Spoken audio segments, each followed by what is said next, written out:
atao batisa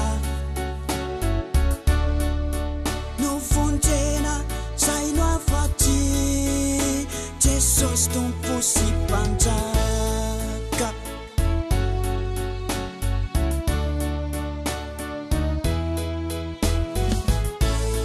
ny toe-panahy araka an'Andriamanitra teny miandry fatratra viaviny Jesosy indray sy ny vokatsy ny fanina miary fitiavana sady mampiorina ny lalany ao am-po ho famorana avy amin'ny finoana ny mpananatra ho tonga ao anatinareo dia ny fanahy mahery ny tompo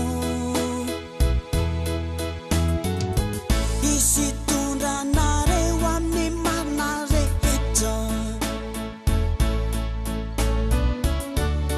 sady tomboka se fiainana mandraky izay mitetra nefa famantarana ho an'ireo vonjena handraka demny amin'ny anarany Jesosy izy ireny hiteny koa amin'ny fiteny tsy fantatra izy andray menarany izy ametratana amin'ny marary izy